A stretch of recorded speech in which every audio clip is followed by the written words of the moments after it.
Wow, it's been a while. You guys are probably wondering where I've been. Well, don't worry. I'm still alive. Oh, and Brutus is here too. Yeah, I'm here too. So yeah, welcome to Austin Nation TV. Let's start the show. My cock is much bigger than yours. My cock can walk right through the door. God damn it. Hello. Part 2 of the year-end list for 2019. We're continuing on the worst. As the first part I gave you the worst songs of 2019. Now I'm going to give you the worst of the full-length releases. That's right. Albums, EPs, they all count for what they are. And these are the trash that came into our lives this year that probably shouldn't have. And boy, oh boy, oh boy, is there a lot to get through. I have 15 albums right here that are just god awful. So please sit back, relax, and enjoy the show, shall we? Number 15. Kanye West continuously delayed this album after delaying this album. That the album technically didn't really come out on time. It still came out on the same release date that it was supposed to, at least the second or third time around. But instead of dropping at midnight, it dropped at like 1 o'clock in the afternoon because he was tweaking some things, or as he stated, Kim ate the fucking album.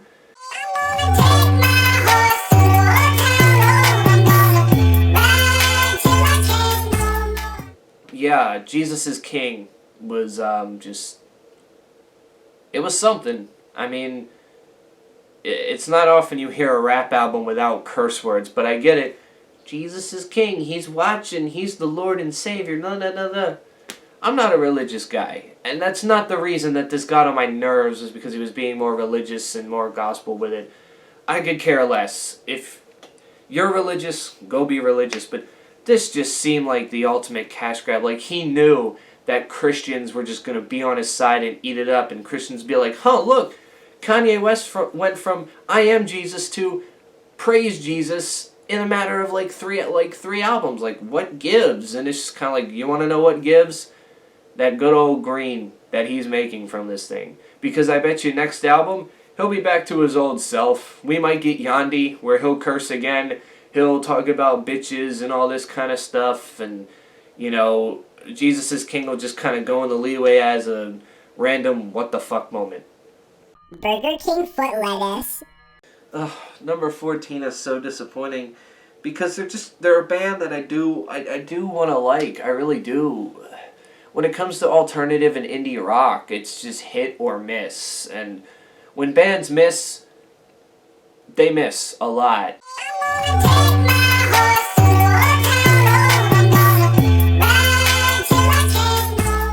And Catfish and the Bottlemen, yeah, their second album, The Balance, missed probably worse than their first album. And that's highly disappointing because there's talent there within the band, but it just doesn't show itself. These songs are just boring and most of them sound the same to each other. It's just kind of like, do something different. Can you go out of your comfort zone and maybe try something instead of me hearing the same thing over and over and over again for a full-length album? It was a yawner. It really was. Burger King foot lettuce. So, Tyler, the Creator, used to be a very interesting artist from his time in that long-ass rap group named something Wolfgang Kill 'Em All, to his solo career, which started in the late 2000s into the early 2010s, and he was definitely one who drew a lot of controversy for his lyrics, his music videos, because he tends to play characters. He's kind of like Eminem, where he has, you know, it's himself, but then he's got these alter egos that kind of come into play. There's other rappers that have done this too, and now he's kind of just like, Jesus, I don't know. What happened with Igor?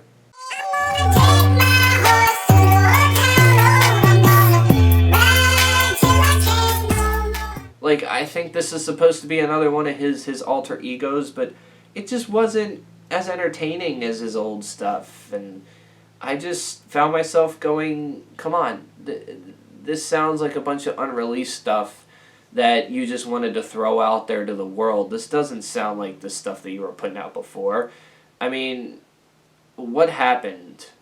Really? I want to know what happened, because his like talent level went from like a 10 to maybe like a 5 at this point. I don't really know what to think anymore. Highly disappointing, and just hoping for better next time out. Burger King foot lettuce. Avril Lavigne.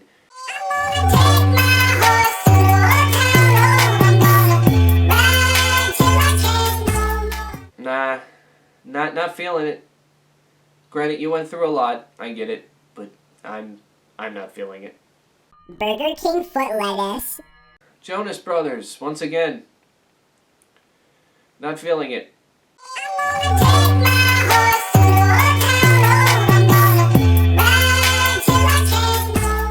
No one asked you to come back. No, we didn't need you to come back in a time where things are very political, where bands like MCR and Rage Against the Machine, make sense for them to come back. You just kind of sing a bunch of love songs to preteens and girls that used to be teens that are still somehow attached to you after all these years, just kind of like hanging in there. We liked you in our preteen years, but here we are. And I'm just kind of like, no. Burger King foot lettuce.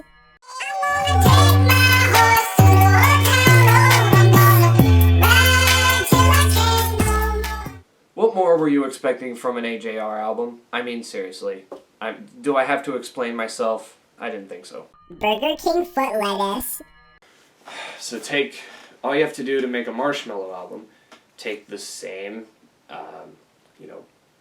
breakdown, is that what you would call it? Drop, take the same beat drop, copy and paste it onto like 20 songs, and you got yourself a Marshmello album.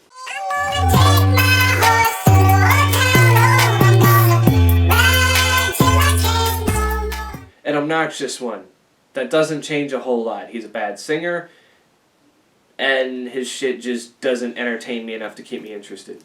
Burger King foot lettuce. Papa Roach, I don't trust you after this one.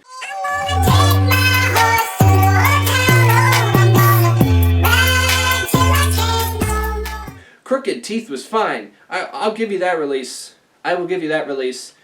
But Who Do You Trust felt like a big step down. And I know you've been taking a big step down over the years, but at least Crooked Teeth had some of that animosity that you maybe didn't have in your past couple of albums. Before that, look, you gave me this album for free on digital, and I appreciate you for that. But just know that I'm going to be complete and bluntly honest when I do listen to an album. If I like it, I'm going to, praise it. It's even if it's a band that I hate that I end up liking it, I'm going to say I like it. But even if it comes from a band that I like, in this case you're a band I used to like, and it's just so god-awful gut-wrenching that you're just like, this isn't the same band I heard before. You went from writing songs like Last Resort to just... You're sounding more and more like the genericness of what Godsmack is. It's just... It's horrible. I can't keep up with it anymore. Burger King foot lettuce. Same goes for Skillet.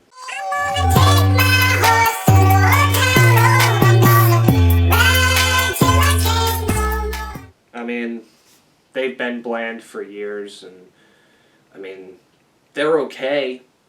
They're okay, but this album was doo-doo. Burger King foot lettuce. Ed Sheeran, he's more known for being the, dude at the coffee shop with the acoustic guitar just strumming along. This chair's gonna kill me one day, I swear to God.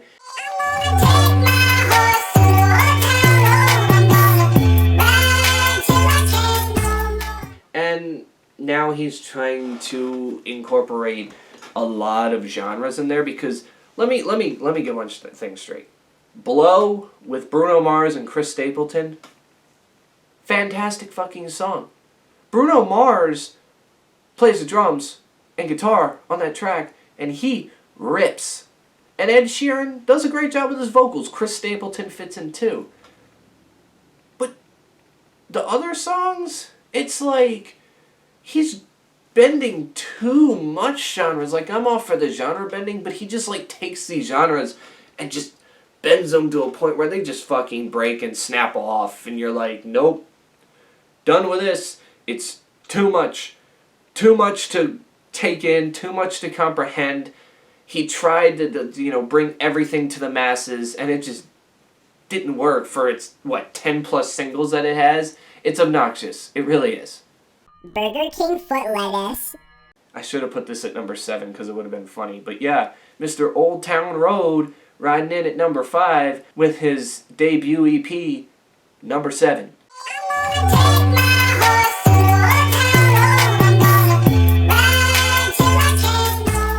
Yeah, when you hear Old Town Road for the 200,000th time, you're just kind of done. You could care less about the other stuff on the album, which wasn't that great. He had that song with Travis Barker was pretty good. I can't remember. Panini's annoying.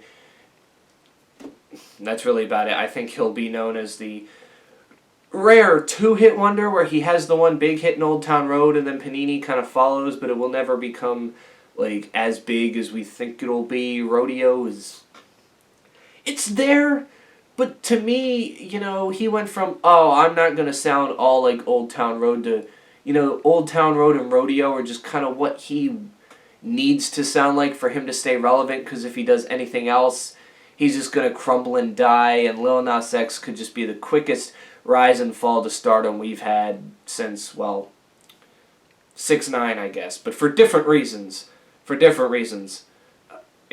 Nas X, does this guy look like he's in a gang? No. So he'll just kill his career by trying something different, and people will hate it. Burger King foot lettuce. Fred Durst, you've cursed us again. Just... Who asked for Puddle of Mud? Why? What the hell is going on?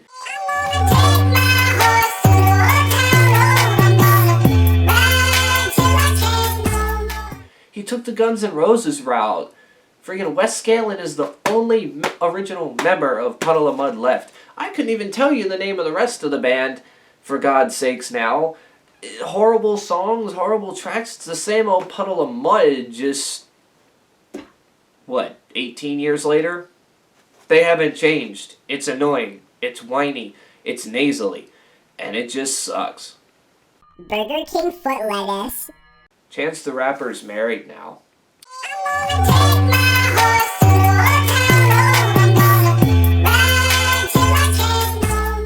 But his album, nobody's married to that thing. Nobody is committing long-term to whatever the hell that monstrosity was. It was an up-and-down adventure, mainly full of lots of downs. And I was like, what the hell? What happened to stuff from acid rap? That was good. That was excellent. Now we're getting, yeah. Nah. Burger King foot lettuce.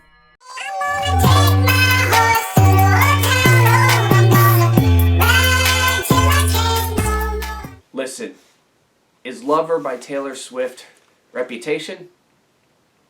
No, I would say it's a tick better than what Reputation was. But she's still Taylor Swift, and it's just still obnoxious and just downright, Taylor Swift does not come off as an artist who should be, who should be, what's the word I'm looking for? Hated, I guess, controversial. Her song, You Need to Calm Down, really pissed off a lot of Christians, but I just kind of was like, okay, you did that, why? Taylor Swift doesn't scare me. She's supposed to be this upright girl who, every time she breaks up with a boyfriend, she sings about it. Now she's trying to, be that tough, woman who just, stands for everything, and I'm just kind of like, I don't know if you're right for the job, Taylor. She's trying, but I just don't know if she fits. She just doesn't, the way she tries to act tough makes me laugh. She's like that one kid in school where like they finally step up for themselves, but you just know that other than like screaming at you, they're not going to do anything. So it just makes you laugh your ass off because you're like, okay, are you done? Are you done? Because that's basically where we're at with Taylor Swift. All right, before I get to the biggest monstrosity of the year, we got 5 dishonorable mentions to speed through. So let's go.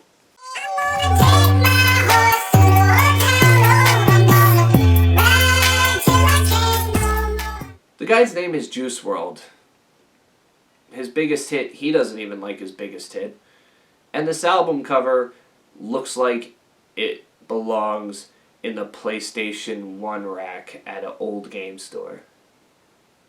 Yeah, I'll pass.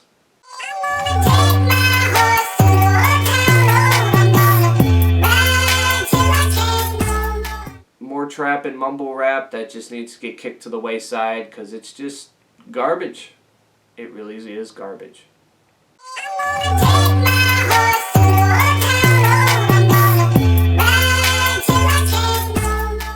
Remember when this band was like a big thing? Well, apparently they're still around. They're still kicking and still horrible.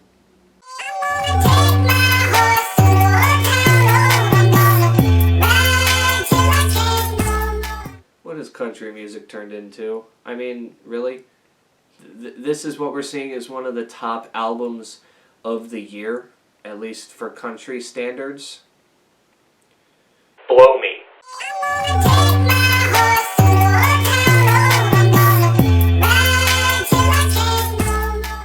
You know, it's not so much that this album was bad, in a way. And I'm not usually one to do this off of something that someone says or that someone does. But Lizzo really lost me with her tweet about, you know, if you're a music reviewer, then, you know, and you don't do music, then why are you even talking about the topic? And it's just kind of, she was basically saying, if you have an opinion, don't say it. And that's just kind of why I said, well, the whole point of opinions is that we can all have one, and we all have the right, at least here in America, to express our opinions on how we feel. And, you know, just because someone may say something negatively about your work doesn't mean there's someone out there that doesn't like your work. And the way she went about it, it just made me go, okay. And I was about to listen to her album before that comment, and had she not made that comment beforehand, the album would have been fine. But I'm listening to that album just remembering what she said, and I go, yeah, I don't really want to listen to this thing. And I just kind of stopped listening, and it's kind of her fault. So that's why I didn't put her on the list, but I felt like a dishonorable mention was definitely needed for what happened and the controversy she caused with that comment. Alrighty, number 1, the worst piece of turd ever. You're probably thinking, well, what can be worse than Lil Nas, Puddle of Mud, Taylor Swift from this year? There's one guy, you know, that really gets on everybody's nerves in the trap rap community. Burger King foot lettuce.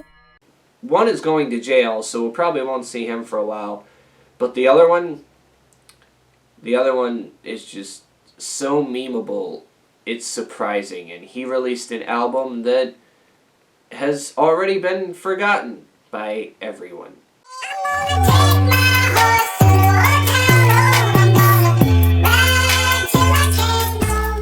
Harvard Dropout by Lil Pump. Usually when I look at an album, there's not a lot of albums I give zeros.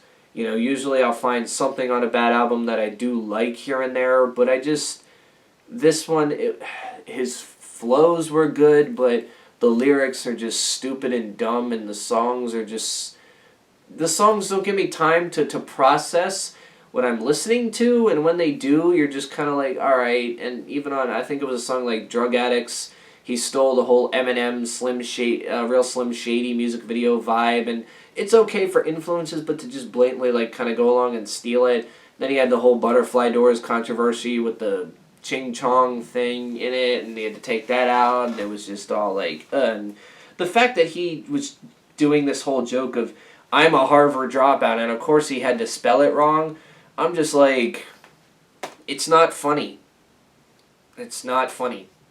We have not had a good comedy artist probably since Weird Al Yankovic, and that's sad to say because that was a while ago.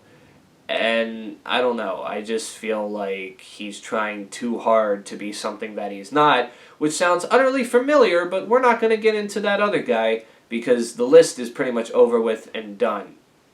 So yeah, that's it for my worst, what I think are the worst albums of the year in 2019. You can tell me in the comments below, what did you think of these albums? Maybe you disagreed with me on some. You can tell me which ones you disagreed with me with, because your opinion will definitely differ from mine. You can also tell me what your list will look like. And now, thank God, part 3 of the year-end list. We are going to be getting into good stuff. I will go through the top 30 songs of the year, songs that I highly enjoyed and will definitely be recommending to you when it's all said and done. So now that the misery's over, we're going to finish off and save the best for last. So, yeah.